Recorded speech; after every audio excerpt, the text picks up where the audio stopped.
호나도나 형제회의 영속적 양성 강의 두 번째 시간 찬미 받으소서 회칙에 대한 공부 시작하도록 하겠습니다. 먼저 시작 기도로 시작해 볼까 하는데요. 기도는 찬미 받으소서 회칙에 첨부되어 있는 그리스도인들이 피조물과 함께 드리는 기도 전반부 바치도록 하겠습니다. 전능하신 하느님, 하느님께서는 온 세계에 계시며 가장 작은 피조물 안에 계시나이다. 하느님께서 존재하는 모든 것을 온유로 감싸 안으시며 저희에게 사랑의 힘을 부어주시어 저희가 생명과 아름다움을 보살피게 하소서. 또한 저희가 평화로 넘쳐 한 형제 자매로 살아가며 그 누구에게도 해를 끼치지 않게 하소서. 주님의 평화를 빕니다. 잘들 지내시죠? 늘 묻는 인사가 이렇습니다. 코로나 시절이다 보니 잘 계신지가 가장 큰 걱정이네요. 별탈 없이 잘 지내고 계시리라 믿어보면서 강의를 시작해 볼까 합니다. 강의에 앞서서 먼저 사과 말씀드려야 될 것 같네요. 지난 영상 처음 시작하면서 한 달에 한 번 혹은 두 번 강의 영상을 올리겠다고 약속드렸는데 제가 6월 달에는 영상을 하나도 올리지 못했습니다. 변명이면 변명인데 지난 6월에는 제가 수도원 학술 발표회 영상 제작하느라고 좀 많이 바빴어요. 학술 발표회 영상을 다 만들고 나서는 사무실이 지긋지긋하더라고요. 그래서 카메라 앞에 앉는 것도 컴퓨터 켜는 것도 싫어가지고 조금 게으름을 부렸습니다. 그러다 보니 6월에는 영상을 못 올렸어요. 죄송합니다. 그래서 7월에 6월에 못 올린 것까지 해서 자주 올리도록 하겠습니다. 지난 시간에는 제가 짧은 영상을 편집해서 보여드렸어요. KBS 창에서 기획 다큐멘터리 찍은 내용을 보내드렸는데요. 편집해서 한 13분, 14분 정도 되는 그런 영상을 보여드렸는데요. 기후변화가 실제 우리 주위에서 어떻게 일어나고 있는지에 대해서 조금은 실감나게 알려드리고 싶어서 외국의 사례나 아니면 익히 알고 있는 내용들이 아니라 작년에 우리나라에서 일어났던 일들을 가지고 영상을 편집해서 보내드렸습니다. 즉, 기후변화에 따른 그런 재해 혹은 피해가 단순히 먼 미래의 일도 아니고 우리나라와 무관하고 다른 나라에서만 일어나는 일이 아니라는 것을 우리가 조금 더 실감하고 생각하면서 살아야 되겠다라는 생각이 들어서 그런 영상을 준비해서 보여드렸고요. 오늘부터는 이제 실제 우리가 영속적 양성 교제로 택한 찬미 받으소서 회칙에 대해서 알아보는 시간을 갖도록 할 건데요. 회칙 본문에 들어가기에 앞서서 조금은 상식적으로 알고 있었으면 좋겠다 싶은 내용을 오늘은 살펴보도록 하겠습니다.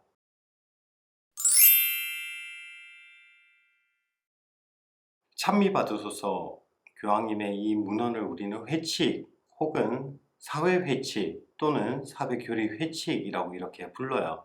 찬미 받으소서 라우다토 시 회칙은 2015년 5월 24일 교황 프란시스코께서 성령 강림 대축일에 반포하신 사회 회칙입니다. 왜 이러한 교황님 글을 사회 회칙이라고 하냐면요. 그 시작을 19세기 레오 13세 교황 때부터 찾아봐야 되는데요. 레오 13세 교황님께서는 새로운 사태라는 문헌을 통해서 이제 사회적인 문제에 대해서 교회의 가르침을 이렇게 보내주셨어요. 그런 형식을 빌어서 이후에 교황님들께서도 똑같은 회칙, 이런 형태의 문헌들을 내시면서 교회가 현대 사회에 일어나고 있는 문제에 대한 관심과 우려, 그리고 그리스도교 신자들이 어떤 삶을 살아야 되는지에 대한 가르침을 주는 것들을 모아서 이제 우리가 지금 알고 있는 가톨릭 사회교리가 만들어졌습니다. 그렇기 때문에 이러한 형태의 문헌들을 사회회칙이라고 불러요. 이와 마찬가지로 찬미 받으소서 회칙도 지금 우리에게 일어나고 있는 사회 문제뿐만 아니라 환경 문제에 대해서 말씀을 하고 계시죠. 그렇기 때문에 사회 회칙에 속하는 그런 문헌입니다. 제가 사회 회칙이라고 찬미받으소서를 설명을 드렸는데요. 사실 이 문헌의 카테고리를 보면 회칙이라는 뜻은 포함되어 있지 않아요. 쉽게 말하면 편지입니다. 회람 편지라고 하는데요. 영어로는 encyclical이라고 이야기를 해요. 이렇게 돌려서 보는 편지에 해당하는 거죠. 왜 이랬냐 하면 초기 교회에서는 주교님들께서 지역 교회에 편지를 써서 보내셨어요. 그리고 그 편지가 신자들에게 읽혀지기를 원하고 지역 성직자들에게 읽혀지기를 원했죠. 그런 지향을 가지고 편지를 보내셔서 그 편지를 회람 편지라고 이야기를 했는데요. 이후에는 교황님께서 일치적 친교 안에서 총대주교, 대주교, 주교님들께 보내는 편지를 의미했던 거예요. 그러다 보니까 이 회칙의 원래 명칭은 회람편지, 엔시클리클이라고 이야기를 합니다. 현대 와서는 거의 교황님들께서 사회와 관련된 그런 문제에 있어서 교회가 어떤 모습을 취해야 하고 그리스도인들은 어떤 삶을 살아야 되는지에 대한 가르침을 주는 그런 용도로 거의 굳어졌죠. 그리고 이 회칙들을 기본 바탕으로 삼아서 가톨릭 사회교리가 형성되었기 때문에 사회회칙이라고 합니다. 가톨릭 사회교리라는 말은 들어보셨을 거예요. 또는 다른 말로는 가톨릭 사회적 가르침이라고 표현을 합니다. 가톨릭 전통세가 강한 유럽에서는 가톨릭 사회교리라는 표현을 쓰고요. 그에 반해 영어권 혹은 특히 미국에서는 가톨릭 사회적 가르침, 가톨릭 사회 가르침이라는 표현을 씁니다. 용어를 좀 달리 써요.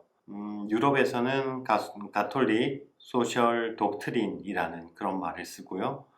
영어권에서는 가톨릭 소셜 티칭이라고 말을 씁니다. 사실 그 가르치는 바는 다 똑같은데요. 요즘에는 가톨릭 소셜 티칭이라는 말을 더 선호한다고 합니다. 왜냐하면 독트린, 교리라고 하면 한번 선포되고 나면 변할 수 없는 딱딱하고 고정적인 느낌을 준다면 가르침이라는 것은 그 시대와 상황에 맞춰서 달리 해석할 수 있는 여지도 주고 변화될 가능성도 어느 정도 있지 않을까라는 그런 느낌 아닌 느낌이 들어서 그런지 더 가톨릭 사회적 가르침을 선호한다라고 합니다. 말만 두 개 다르지 의무적으로 느껴지는 건 똑같은 것 같아요. 이렇게 찬미받으소서 회칙을 시작하면서 회칙이라는 표현이 원래는 어떠한 뜻을 가진 단어가 사용된 것이고 그리고 어떠한 의미를 지니는지에 대해서 아주 짧게 상식적으로 살펴보았습니다. 이어서 살펴보고자 하는 것은 찬미받으소서 회칙의 특별함입니다.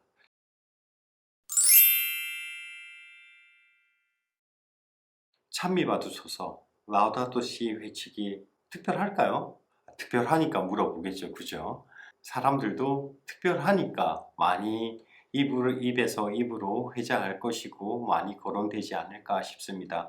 특히나 찬미받으소서 회칙은 교회 안에서만 이야기되는 것이 아니라 교회 밖에서도 많이 언급되는 가톨릭 교회 문헌입니다. 아주 특별하죠. 이전까지 이 정도로 언급된 교황님 문헌이 있었을까 싶을 정도로 많이 회자되는 그런 회칙입니다. 이 회칙의 특별함에 대해서 이야기를 해보고자 하는데요. 무엇이 특별할까? 많은 사람들이 찬미받으소서 회칙은 세 가지 면에 있어서 특별하다고 이야기를 하고 있습니다. 가장 첫 번째는 가톨릭 교회 내 가르침들 중에 처음으로 생태학을 중심 주제로 삼은 회칙이라는 점입니다.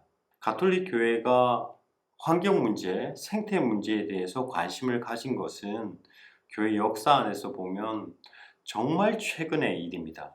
1960년대 후반에 와서야 교황님 문헌에서 환경의 문제에 대해서 언급을 하기 시작을 합니다. 그 전까지 교회는 환경 문제에 대해서 거의 이야기를 하지 않았어요. 사실 먹고 사는 문제가 더 급했죠. 그래서 사회 회칙, 사회교리 회칙들이 나올 때 가장 중심이 되었던 것은 노동자들의 문제, 노동의 문제에 우선적으로 집중되었던 것이고요. 노동자들의 생활 환경, 그리고 그들에 대한 복지, 그들의 인권들에 대해서 교회가 가르침을 냈다면 그 이후에는 전쟁의 위기들이 쭉 있어 왔죠. 20세기 초에 들어서는. 그래서 회칙들이 거의 전쟁과 관련된 평화에 많이 집중하게 됩니다.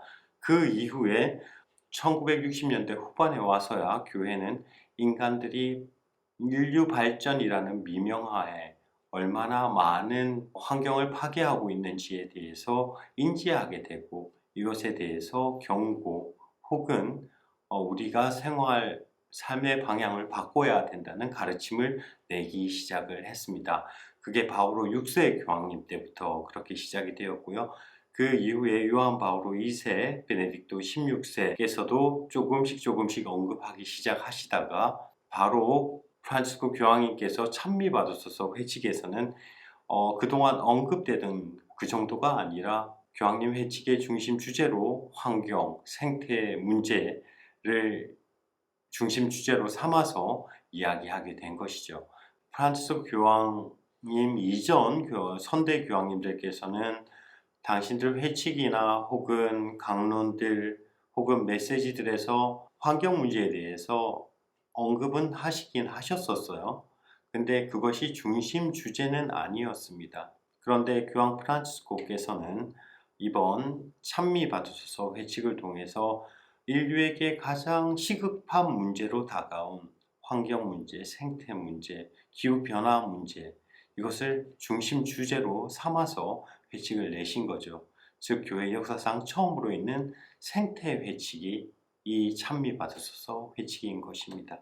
두 번째 특별한 점은 이전 회칙들과 달리 찬미 받으소서 회칙은 반포되는 도구가 다양화되었다라는 점입니다. 이게 무슨 말인가 하면 그동안 교황님들의 사회 회칙은 교회의 전통적인 채널, 방식을 통해서 세상에 알려졌어요. 그런데 교황 프란치스코께서 찬미받으소서 회칙을 반포하실 때는 교회의 전통적인 이런 문헌들을 반포하는 채널만이 아니라 우리가 흔히 사용하는 소셜 네트워크 혹은 SNS를 통해서 반포도 하셨죠. 트위터 뭐 이런 것들 있잖아요. 그런 것을 통해서도 일반 대중들이 접할 수 있도록 이 회칙을 반포하셨습니다. 이는 그전 선대 교황들에게서는 볼 수 없었던 모습이죠. 이것을 통해서 우리가 볼 수 있는 것은 교회가 단순히 과거에 매여 있는 그런 고리타분한 단체가 아니라 변화되는 사회 안에서, 변화되는 시대 안에서, 그리고 시대가 요청하는 바에 따라서 사람들에게 교회의 메시지를 전하기 위해서 진일보하고 있다는 점을 드러낸다고 할 수 있겠죠. 이 면이 바로 두 번째로 찬미받아서 회칙이 특별한 점입니다. 그리고 세 번째로 특별한 점은 찬미받아서 회칙은 분명히 교황 프란치스코께서 만들어내신 독창적인 회칙은 아닙니다. 이전까지 한 번도 언급되지 않았던 그런 내용들을 이 찬미받으소서 회칙에 포함시켜서 말씀하신 건 아니에요. 근 반세기 동안 바오로 6세부터 시작되어서 교회가 환경 문제에 관심을 가지면서 이에 대한 신학적, 철학적 숙고, 성찰들을 다 포함시켜서 찬미받으소서 회칙은 만들어지게 됩니다. 다만 무엇이 특별하냐면 찬미받으소서 회칙은 단순히 교회의 그런 신학적인 면, 교회의 가르침만을 포함하고 있는 것이 아니라는 것이죠. 좀 더 확장되어 있는 영어로 말하면 레퍼런스들을 가지고 있습니다. 즉 교황님께서 이 회칙을 반포하기 위해서 집필하기 위해 구성한 그런 위원회를 통해서만 이것이 작성된 것이 아니라 여러 나라의 주교 회의들의 문헌들 그리고 다른 교회의 장상들의 그런 문헌들, 메시지들도 다 포함시키고요. 심지어 과학자 그룹까지 이 회칙을 만드는 데 있어서 많은 기여를 하게 됩니다. 이처럼 보다 광범위하고 현대적으로 말하면 보다 과학적인 방법으로 이 회칙을 만들고 준비하셨다는 것이죠. 여기서 볼 수 있는 건 교회의 의지라고 생각을 합니다. 어떤 면이냐면 환경 문제, 생태 문제, 기후 변화의 문제는 단순히 교회가 직면하고 있는 문제도 아니고 교회의 고유한 목소리로만 이것들을 가르침을 전파한다고 해서 받아들여질 문제도 아니라는 것이죠. 보다 과학적인 면, 보다 철학적인 숙고, 신학적인 성찰들이 다 포함이 된 종합적인 언어로 모든 이에게 전달될 수 있는 문헌이 되어야 했기 때문에 이 찬미받으소서 회칙에는 정말 많은 참고 자료와 문헌들이 필요했던 것이고, 교회는 자기 안에 가지지 않고 그 모든 것들을 열어놓은 채 이 찬미받으소서 회칙을 준비하고 세상에 드러냈다는 것입니다. 이 외에도 찬미받으소서 회칙에 특별한 점은 많이 있을 거예요, 꼽으면. 근데 우리가 세 가지만 알고 있어도 충분하지 않을까 하는 그런 생각도 해보고요. 더 세세하게 다뤄야 될 내용들은 뒤에 있는 강의 시간에 한번 다뤄보도록 하겠습니다. 그때 깊이 있게 다뤄보고요. 오늘은 여기까지만 해서 이야기를 마무리 지을까 합니다.